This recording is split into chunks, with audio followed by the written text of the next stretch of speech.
UEFA champions league, जहाँ पर Europe की बेस्ट टीम्स compete करती हैं, बेस्ट प्लेयर्स compete करते हैं, बेस्ट मैनेजर compete करते हैं, बेस्ट फैंस compete करते हैं और बेस्ट मोमेंट्स compete करते हैं। लेकिन ये चैंपियंस लीग स्टार्ट कैसे हुआ था और क्या एक्चुअली में चैंपियंस लीग से ही स्टार्ट हुआ था? क्योंकि चैंपियंस लीग से पहले यहाँ पर यूरोपियन कप भी था, जिसकी भी बहुत बड़ी हिस्ट्री है। अब देखो, इस पूरे इतिहास को समझने के लिए हमको आज से लगभग 70 साल पहले जाना पड़ेगा।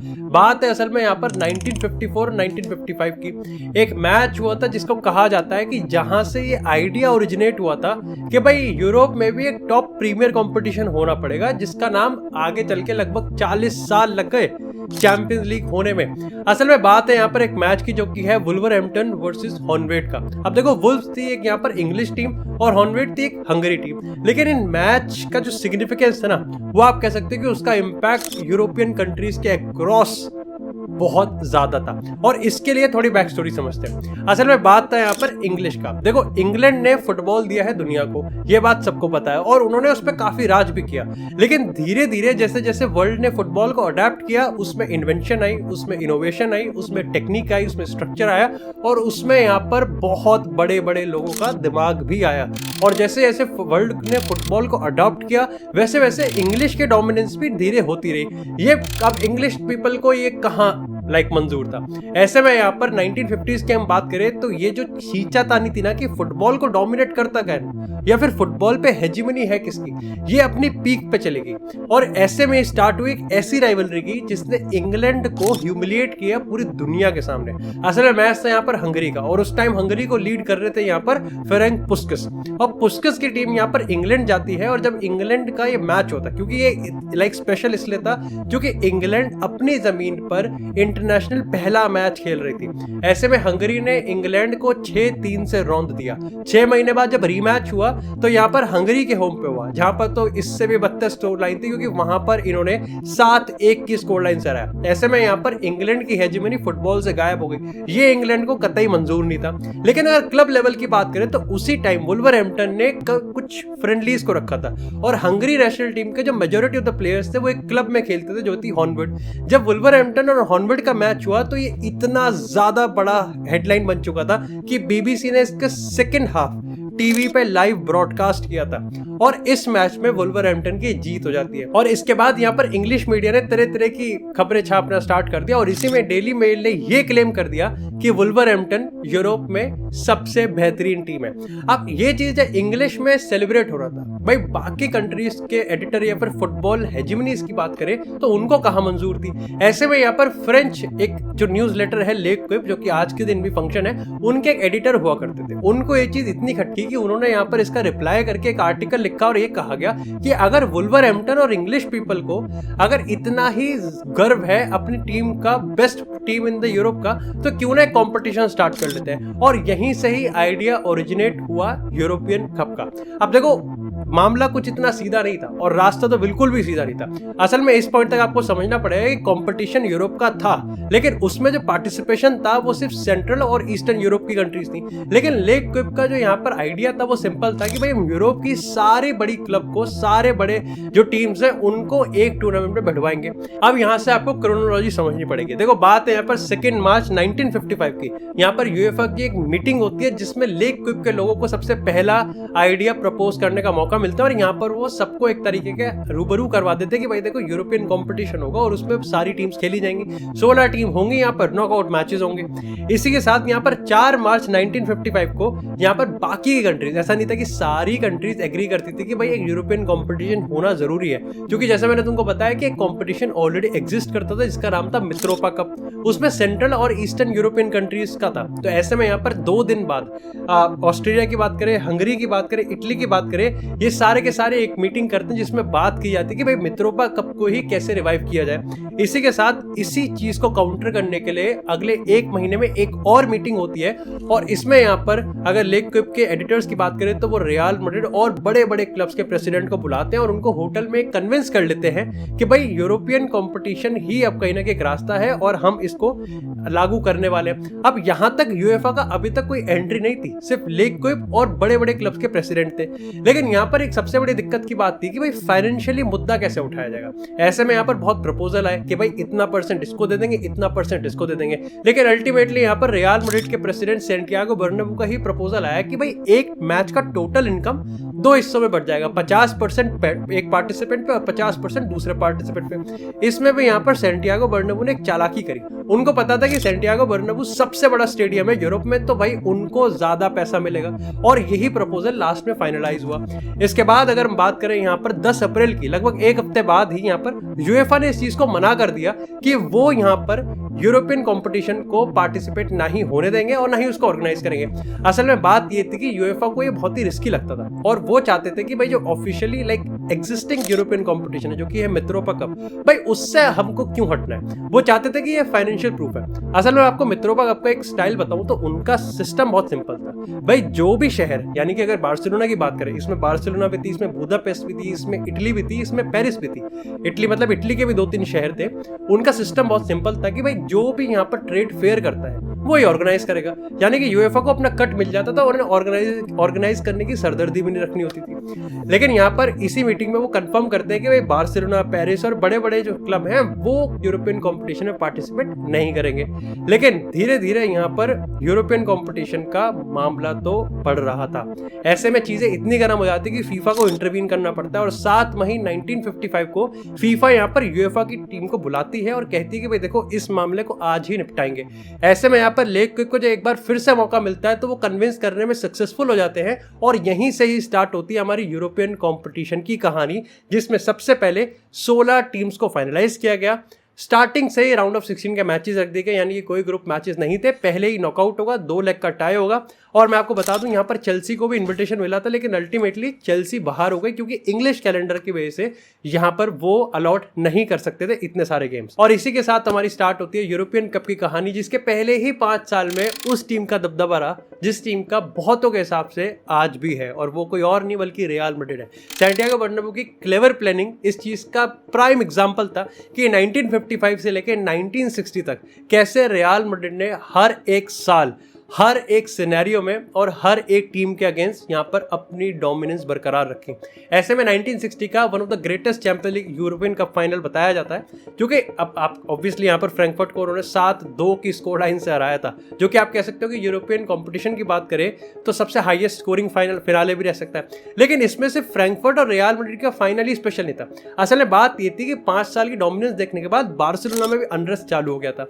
ऐसे में यहाँ पर लीग की बात करें तो बार्सिलोना रियल मैड्रिड को पछाड़ चुकी थी, लेकिन यूरोपियन कंपटीशन की बात करें तो बार्सिलोना के अंदर से भी आवाज आ रही थी कि भाई बार्सिलोना को भी मैड्रिड का रिप्लाई करना पड़ेगा। ऐसे में यहाँ पर ये एक कंपटीशन था जहां पर बार्सिलोना का एक्चुअली में एक बहुत बड़ा चांस था कि वो रियल मैड्रिड को फाइनली बीट करके यूरोपियन कंपटीशन में ग्लोरी हासिल करे। अब यहीं पर ही इनका मैच होता है सेमीफाइनल में। अब देखो सेमीफाइनल से जस्ट पहले एक लीग का कंटेस्ट भी होता है जिसमें बार्सिलोना रियल मैड्रिड को हरा देती है। लेकिन रियल मैड्रिड की कहानी आज से 70 साल पहले भी सेम थी और आज भी सेम है। रियल मैड्रिड डोमेस्टिकली चाहे कुछ भी खेल रहे हो, लेकिन जैसी बात यूरोपियन कंपटीशन की आती है तो उनमें कोई जादू आ जाता है या फिर उनमें कोई जी स्पॉट टाइप एनर्जी आ जाती है। और इस मैच में अक्रॉस द 2 लेग 6-2 के एग्रीगेट से बार्सिलोना को हार का सामना करना पड़ता है। और अगर फ्रैंकफर्ट की बात करें तो फ्रैंकफर्ट के अगेंस्ट जो रियल मैड्रिड ने परफॉर्मेंस दी है वो आज भी याद रहती है। इसी के साथ यहाँ पर एक इंसिडेंट ऐसा भी होता है जो कि यूरोपियन कंपटीशन की ही नहीं बल्कि वर्ल्ड फुटबॉल की बात करें तो सबसे बड़ी ट्रेजेडी थी, सबसे बड़ा यहाँ पर इंसिडेंट हुआ था जो कि था म्यूनिक डिजास्टर। 1958 की बात है जब यहाँ पर मैनचेस्टर यूनाइटेड अपना क्वार्टर फाइनल खेल के वापस अपने घर आ रही थी तो उनको रिफ्यूलिंग के लिए म्यूनिक जाना पड़ा। ऐसे में यहाँ पर म्यूनिक में रिफ्यूल करने के बाद जब वापस से टेक ऑफ की कोशिश कर रहे थे तो म्यूनिक में वेदर बहुत ज्यादा खराब हुआ। ऐसे में जब यहाँ पर टीम और पायलट को लगा कि यहाँ पर मौसम ज्यादा खराब होने वाला है तो उनको लगा कि आज का दिन म्यूनिक में ही रहना पड़ेगा। उनमें से काफी लोगों ने अपने घर पे मैसेज भी भेज दिया था कि शायद से वो आज यहीं रहने वाले हैं। लेकिन पायलट ने फिर भी एक ट्राई मारा कि क्या पता हम यहाँ पर इस वेदर को पार करके आज ही घर चले जाए। ऐसे में 2 अटेम्प्ट उन्होंने पहले करे तो यहाँ पर इंजन के कुछ दिक्कत की वजह से पहले 2 अटेम्प्ट फेल हो गए।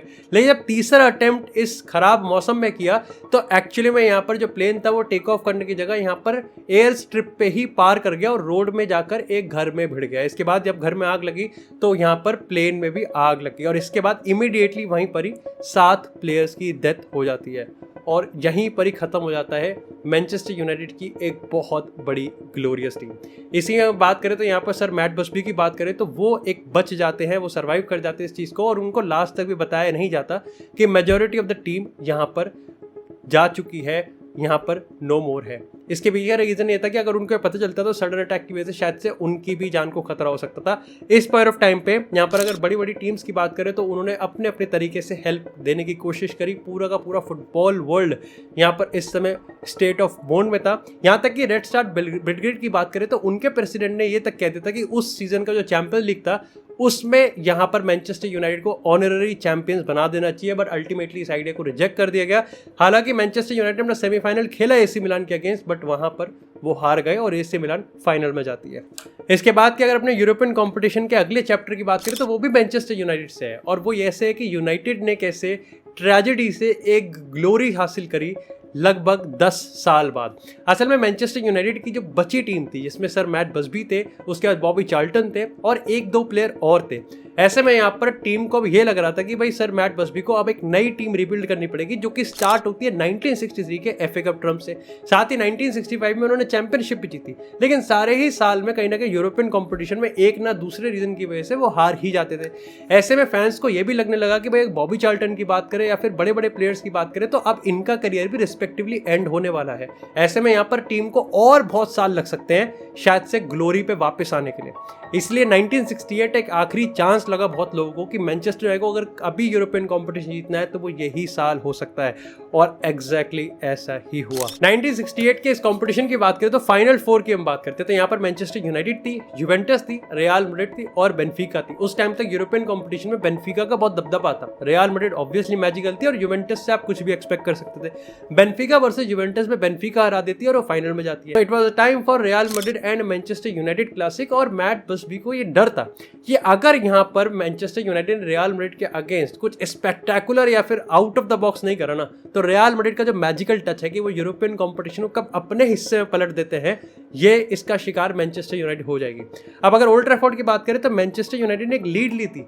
रियल मैड्रिड में जब बात करते हैं तो यहाँ पर सबसे पहले रियल मैड्रिड इक्वलाइज करती है, फिर वो लीड भी ले लेती है, लेकिन अल्टीमेटली यहाँ पर मैनचेस्टर यूनाइटेड धीरे धीरे गेम में ग्रो होती है और सेकंड हाफ के लास्ट के क्वार्टर्स 15 मिनट की बात करें तो मैनचेस्टर यूनाइटेड इस गेम को पलट देती है, और बहुत रेयरली इंसिडेंट होता है जब रियल मैड्रिड कमबैक नहीं कर पाती, और ये उनमें से था।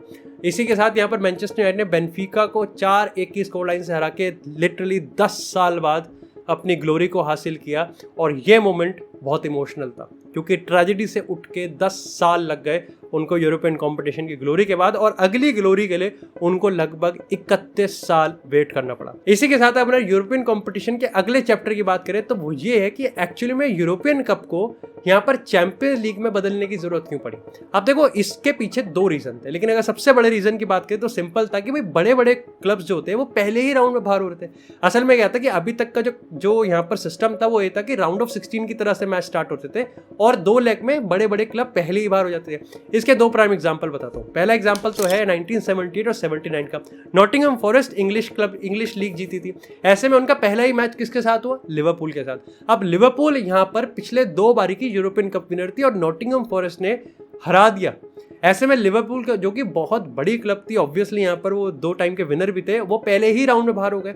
इसी के साथ 1987 की बात करें तो रियल मैड्रिड वर्सेस नेपोली था, और ये कोई सिंपल क्लासिक नहीं था। ऑब्वियसली दोनों क्लब यहाँ पर काफी बड़े थे, लेकिन रियल मैड्रिड में यहाँ पर बुट्रोगना का टाइम चल रहा था, वही नेपोली में डिएगो आर्मांडो माराडोना का था, और रियल मैड्रिड ने नेपोली को बाहर करके एक बार फिर से बता दिया कि यूरोपियन कॉम्पिटिशन, जहाँ ऑब्वियसली एक अनप्रेडिक्टेबल कॉम्पिटिशन है, लेकिन बड़े क्लब्स को पसंद नहीं आ रहा कि वो इतनी जल्दी बाहर कैसे हो रहे हैं। ऐसे में यहाँ पर सबसे बड़ी डिमांड तो ये हुई कि भाई चैंपियंस लीग आने से आप कुछ मेक श्योर करो कि बड़े क्लब्स एटलीस्ट एक लेवल तक तो जाएं।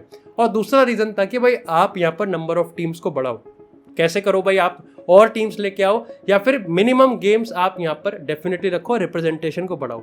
ऐसे में 1992 वो साल आता है जब एक्चुअली में यूरोपियन कप को चैंपियंस लीग कर दिया गया, और ऐसा नहीं है कि एकदम ही कर दिया गया। अगर चैंपियंस लीग के पहले नाम की बात करें, पहले फॉर्मेट की बात करें, तो टीम अभी भी 16 थी। बस फर्क कितना था कि यहाँ पर मिनिमम नंबर ऑफ 4 से 6 गेम्स कंफर्म कर दिए गए थे, और यहाँ पर अब जो लीग चैंपियंस थे उनके साथ साथ रनर अप्स को भी इंक्लूड किया गया चैंपियंस लीग में। अब लगभग 5 साल और लगते हैं जब रनर अप के साथ साथ यूएफा इस चीज की परमिशन दे देता है कि कुछ लीग्स को हम लोग अप टू 4 टीम्स, जो कि आज भी चला आ रहा है कि प्रीमियर लीग की बात करें, ला लीगा की बात करें, सीरिया की बात करें या फिर बुंदेसलीगा की बात करें, 4 टीमों को अलाउ किया जाएगा कि वो चैंपियन लीग में पार्टिसिपेट कर सकें। और इसी के साथ अब हम बात करने वाले हैं चैंपियन लीग की हिस्ट्री के वो कुछ साल, वो कुछ मोमेंट जो कि शायद से हमेशा याद रहेंगे। सबसे पहले अगर हम G14 की बात कर लेते हैं, देखो G14 ना यूरोपियन सुपर लीग ही था। असल में यूरोपियन सुपर लीग सबसे पहले 2021 में नहीं बल्कि 1998 में आया था। असल में बात है यहाँ पर 1998 की, 14 बड़े क्लब्स थे, यहाँ पर एक टर्म बनाया, टीम बनाई जिसको टर्म दिया गया G14।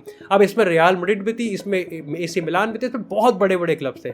उन्होंने यहाँ पर ये डिसाइड किया कि भाई एक काम करते हैं, हम अपना सुपर लीग बनाते हैं, और इटालियन मीडिया ने यहाँ पर इसको स्पॉन्सर करने की बात की। लेकिन अल्टीमेटली यहाँ पर यही वो रीजन था कि क्यों चैंपियन लीग ने 16 से 32 कर दिया टीम को बढ़ा के, और रेवेन्यू का शेयर भी बढ़ा दिया। इसी के साथ 6 महीने बाद एक बार फिर से ऐसा होता है जहां पर स्पेनिश एक स्पॉन्सर्स फंड्स रह जाते हैं, वो भी कहते हैं कि काम करते हैं, हम भी एक तरीके से यूरोपियन सुपर लीग करते हैं जिसका नाम हम रखेंगे गोल्डन कप, और वो यहाँ पर काउंटर करेगा चैंपियंस लीग को। लेकिन अगेन G14 को क्योंकि पैसा मिल चुका था और उनको कोई छोड़ने का बड़ा रीजन भी नहीं था, तो उन्होंने इसमें पार्टिसिपेट करने से मना कर दिया। इसी के साथ बात करते हैं 2003 की, तो वहां पर भी सेम केस हुआ कि भाई 2006 में जब चैंपियंस लीग की टीवी डील हटेगी तो हम भी एक अपना यूरोपियन सुपर लीग बनाएंगे। लेकिन उस टाइम भी यूएफए ने अपने कुछ हथकंडे अपना के और कुछ पॉलिटिकल प्रेशर से इस मूव को किल कर दिया। आप कह सकते हो कि उसके लगभग 15-16 साल बाद जाके 2021 में यूरोपियन सुपर लीग एक बार फिर से आया था, लेकिन कहानी 1998 से ही स्टार्ट हो गई थी। तो पैसों की जो जद्दोजहद होती है वो बहुत पहले से स्टार्ट है।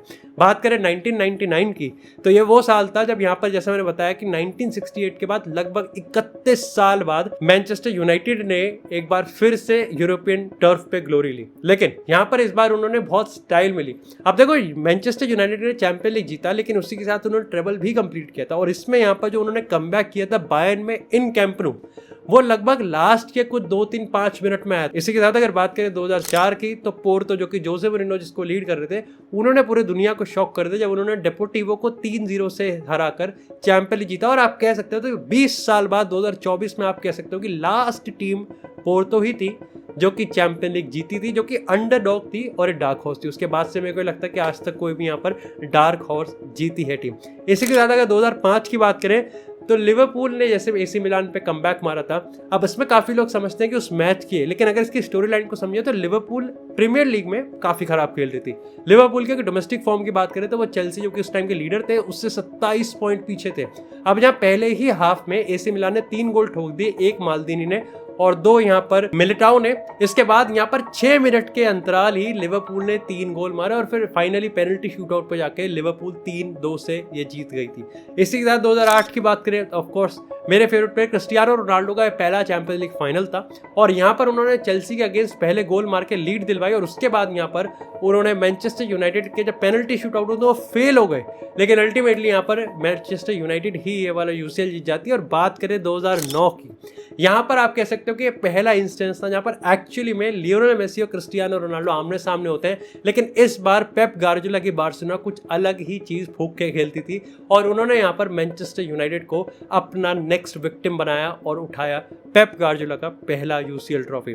इसके साथ ही अगर बात करें यहाँ पर 2012 की, तो सबको याद है कि बायर्न म्यूनिख किस तरीके से रूल करती थी वर्ल्ड फुटबॉल पे। लेकिन चेल्सी ने तब अपसेट करा जब ड्रोग्बा ने लास्ट के 10 मिनट में एक गोल मार के चेल्सी को जीत दिलवाई पेनल्टी शूटआउट पे जाके। इसके बाद अगर बात करें यहाँ पर 2017 की, तो ये साल मेरे को लगता है कि बार्सिलोना फैंस को हमेशा से याद रहेगा, क्योंकि दिस वाज द ईयर जहां पर बार्सिलोना ने चैंपियंस लीग का, ना ही सिर्फ बार्सा की हिस्ट्री का बल्कि चैंपियंस लीग का सबसे बड़ा कमबैक करा था। और इसी इंसिडेंट से लगभग अगर 2-3 साल पहले की बात करें तो मेरे क्लब यानी कि रियल मैड्रिड की बात करें तो उसका सबसे गोल्डन मोमेंट आता है, और वो कोई और नहीं बल्कि एल कैपिटानो देता है, जब यहाँ पर एथलेटिको मैड्रिड के अगेंस्ट 92-48 पे इक्वलाइजर आता है। और उसके बाद यहाँ पर क्रिस्टियानो रोनाल्डो की बात करें, मार्सेलो की बात करें, गैरेथ बेल की बात करें, सारे गोल स्कोर के अल्टीमेटली जो स्कोर लाइन थी वो 4-1 थी, और इसे हम कहते हैं ला बेनसिमा।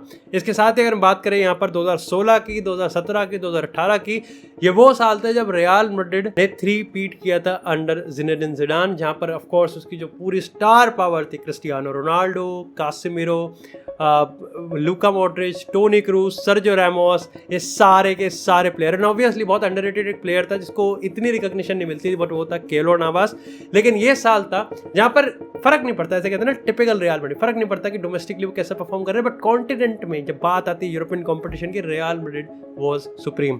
इसी के साथ 2021-22 की बात करें तो मेरा जो पर्सनल मोमेंट था वो था रोड्रिगो का, और पर्टिकुलरली पूरा रियल मैड्रिड का जो कैंपेन था, चाहे हम बात करें पीएसजी के अगेंस्ट के कमबैक की, चाहे बात करें चेल्सी के अगेंस्ट, चाहे बात करें हम यहाँ पर मैनचेस्टर सिटी के अगेंस्ट, या फिर बात करें हम लिवरपूल के अगेंस्ट कैसे फाइनल खेला था। लेकिन वो जो 2 मिनट में 2 गोल मारे थे रोड्रिगो ने, वो हमेशा याद रहेंगे। और इसी के साथ 22-23 की बात करें तो ये भी एक पर्टिकुलरली काफी स्पेशल था, क्योंकि मैनचेस्टर सिटी ने ना ही सिर्फ अपनी हिस्ट्री का पहला ट्रेबल, पहला चैंपियन जीता था, बल्कि उन्होंने ये इतने स्पेक्टेकुलर फैशन में किया था। और उसके लिए आपको फाइनल देखने की नहीं, बल्कि आपको सेमीफाइनल देखने की जरूरत है, जहां पर उन्होंने जिस टीम ने 2 मिनट में 2 गोल स्कोर करके उनको बाहर किया था, उस पर बदला लेके उनको 4-0 से अपने घर में रौंदा था। वो इस कंपटीशन की सबसे बड़ी टीम थी रियल मैड्रिड।